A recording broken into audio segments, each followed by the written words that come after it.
ये वायदा रहा कि इस खास सेगमेंट में तमाम दर्शकों का बहुत बहुत स्वागत है एक बार फिर से यहाँ पर। और इस सेगमेंट में हम लोग आपके लिए जो भी प्रेफरेबल पिक्स होती हैं इंटरडे के दौरान, शॉर्ट टर्म के दौरान, यहाँ पे स्विंग ट्रेड के हिसाब से वो हर एक चीज़ की जानकारी हम लोग यहाँ पर देते हैं। लेकिन उससे पहले एक बड़ी चीज़ जो है वो खबर निकल के आई है और उसके ऊपर चर्चा करनी बहुत ज़्यादा ज़रूरी है। देखिए, जो मनी कंट्रोल के हवाले से एक खबर निकल के आई है कि सेबी जो है वो क्लोजिंग ऑक्शन सेशन पर जो है वो कड़ी नज़र बनाए रखी है और उन्हें 3 अगस्त और 4 अगस्त को जो क्लोजिंग ऑक्शन सेशन है उसके ट्रेड्स की बारीकी से जांच कर रहा है सेबी। ये एक बड़ी चीज़ जो है 3 अगस्त और 4 अगस्त, और ये 3 अगस्त वही है जब से शुरुआत हुई थी यहाँ पर। इस चीज़ को ज़रूर ध्यान रखिए। जांच का जो दायरा है वो ये है कि कहीं किसी ट्रेड्स में मैनिपुलेशन तो नहीं देखने को मिला। यहाँ पे कुछ यहाँ पर मैनिपुलेशन तो करते हुए नहीं दिखे। सेबी के पास दोनों दिनों का ट्रेडिंग डाटा जो है सेबी के पास स्टॉक एक्सचेंज से पहुँच गया है। यहाँ पे प्री अगर आप देखेंगे जो यहाँ पे कैश ऑक्शन सेशन है, प्री और पोस्ट, उनमें अगर आप देखेंगे तो इंडेक्स लेवल में जो एक बड़ा अंतर है उसको लेकर जो है जांच का दायरा जो है वो बढ़ता हुआ दिख रहा है यहाँ पे। और किसी ने क्लोजिंग प्राइस को प्रभावित करने की कोशिश की है या नहीं की है, सेबी इसी मामले की जांच कर रहा है। मैं आपको थोड़ा सा और विस्तृत तरीके से समझाऊं। देखिए, 3 अगस्त को क्या हुआ था।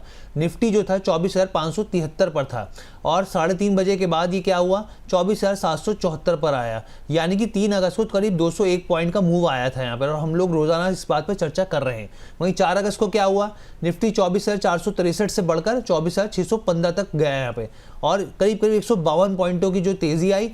यही जो है एक पूरा जांच का जो दायरा है सेबी का जो है इसके इर्द गिर्द ही घूम रहा है। मैनिपुलेशन का खतरा क्यों बढ़ रहा है यहाँ पर, आप इस चीज़ को समझने की कोशिश कीजिए। मैनिपुलेशन को अगर आप समझें यहाँ पे तो देखिए, सेबी जो है वो कास को दौरान जो है कुछ स्टॉक्स इंडस्ट्रीज में जो लिक्विडिटी है वो कम हो सकती है, वो इस चीज़ को देख रहा है कि क्या स्थिति देखने को मिल रही है।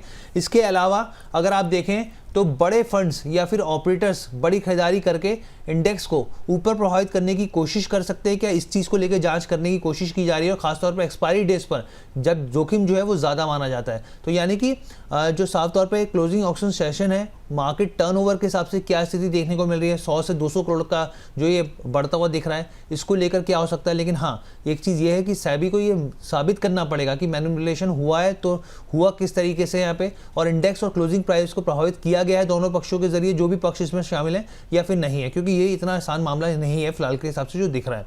मुदित जी, किस तरीके से देख रहे हैं आप सेबी जो है, अब आप देखिए ये जो पूरा मामला 3 अगस्त को और 4 अगस्त को हुआ, हम लोगों ने बताया अपने दर्शकों को, लगातार जो कैंडल स्पाइक होती हुई देखिए, एकदम का बड़ा जंप आता हुआ दिखा, इसकी जांच कर रहा है अभी। आप किस तरीके से देख रहे हैं इस चीज़ को? देखिए, बिल्कुल थैंक्स टू सेबी यही बोलेंगे। और जिस तरह से सेस का जो इंट्रोडक्शन हुआ था इस मार्केट में, वो यही कंसेप्ट था कि लिक्विडिटी कम होनी चाहिए, वोलेटिलिटी कम होनी चाहिए, और रिटेल इन्वेस्टर्स या जो भी है एक इक्विलिब्रियम प्राइस पर अगर खरीदना चाहते हैं तो वो खरीद पाए। बट वो इक्विलिब्रियम प्राइस जैसा आप दिखा रहे हैं, और हमने देखा भी कि निफ्टी के अगर हम इंडेक्स की बात करते हैं तो 200 पॉइंट ऊपर जाके सेटल हुआ।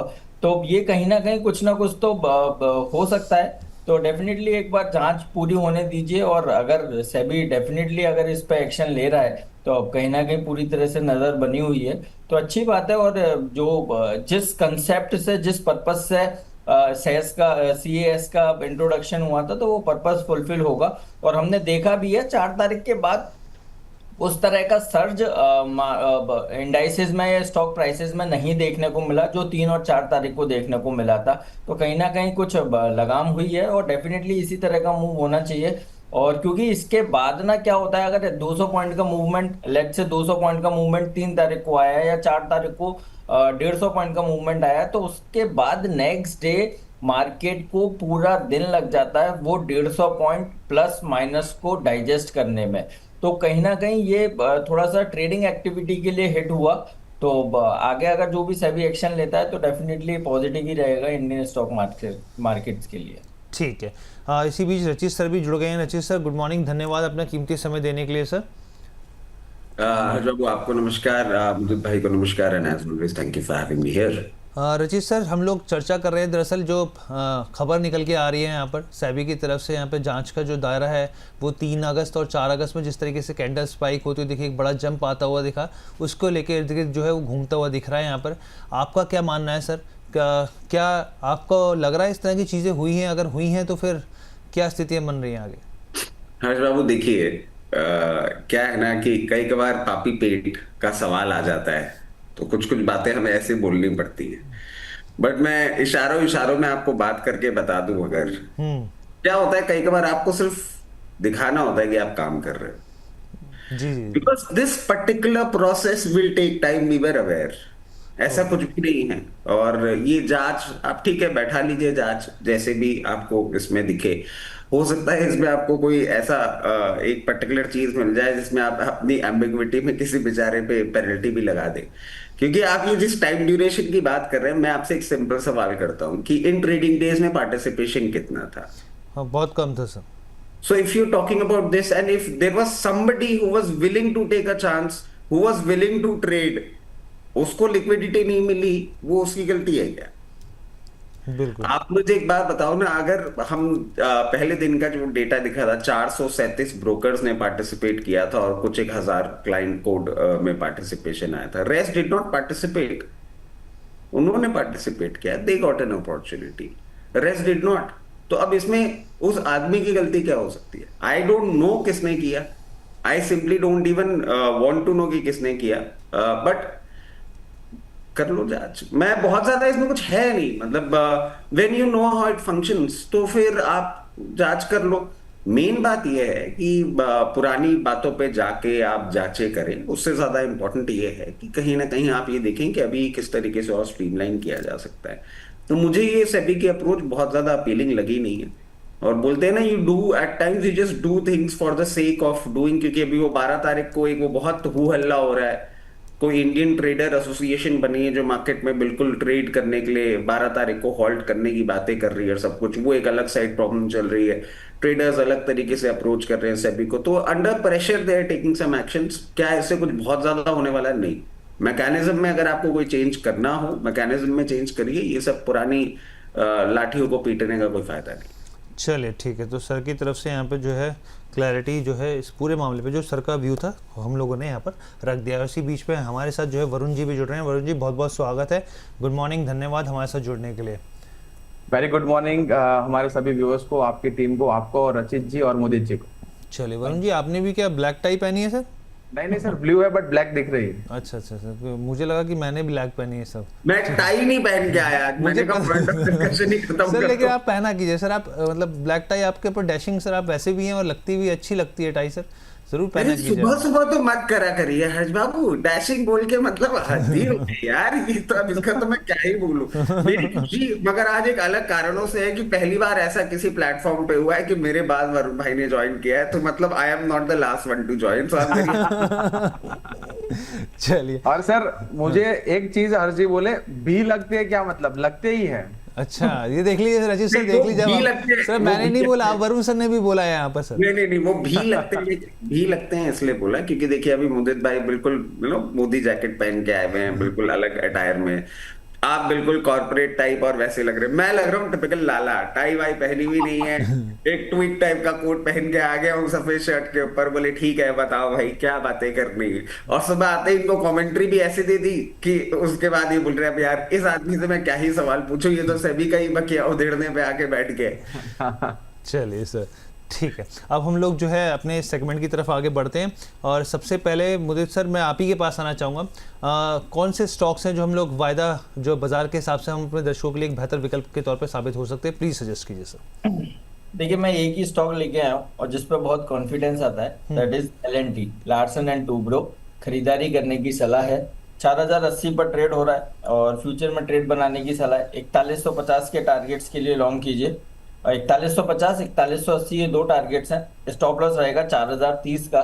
स्टॉक में रिसेंट 3720 का लो बना था, कुछ रिजल्ट के बाद कुछ ऐसा अनाउंसमेंट आया था, उसके बाद स्टॉक में एक लो बनाया और वहां से बढ़िया रिवर्सल देखने को मिले। लास्ट 4 दिनों का कंसोलिडेशन था और यस कल जो CAS उसमें क्लोजिंग में 4080 के ऊपर की क्लोजिंग आई है कैश में, तो वो कहीं ना कहीं इंडिकेट करती है अब यहाँ पर ब्रेकआउट है और तेजी और एक्सटेंड हो सकती है। 4150 4180 के टारगेट्स के लिए L&T को लॉन्ग करने की सलाह है। स्टॉप लॉस रहेगा 4030 का।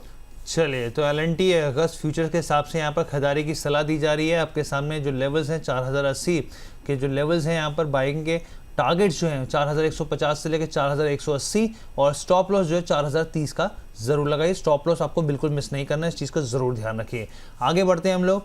अब रचित सर, मैं आपके पास आना चाहूँगा। सर, आपके पिटारे में क्या है सर?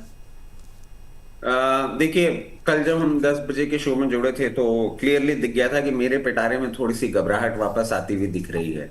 और वो घबराहट आप देखिए अब कहीं ना कहीं आती हुई और बढ़ती हुई दिख रही है। क्रूड ऑयल भी आप देखिए $88 के आसपास पहुंच गया है। बस एक सेविंग ग्रेस, या बोलते हैं ना कि अगर कोई हमारी पूंछ बचा सकता है तो वो एक ही चीज बचा सकती है कि यूएस बॉन्ड यील्ड जो है वो वापस 4.7 पे आ गई है। और वो जब होता है तो कहीं ना कहीं ट्रम्प साहब आके कुछ ऐसा स्टेटमेंट देते हैं कि चीजें कूल ऑफ होती है। इफ इट फंक्शंस तो मार्केट में आपको एक रिस्पाइट देखने को मिलेगा। अगर वो नहीं होता है ड्यूरिंग द डे, आपका अगर क्रूड $90 बैरल प्लस चला जाता है, एम्बिग्विटी मेंटेन रहती है, तो आपको and back by another very big threat जो हमने कल भी बात करी थी, एचडीएफसी बैंक 724 रुपए के नीचे की क्लोजिंग और बैंक निफ्टी के लिए कमर तोड़ मूवमेंट ये कर सकता है।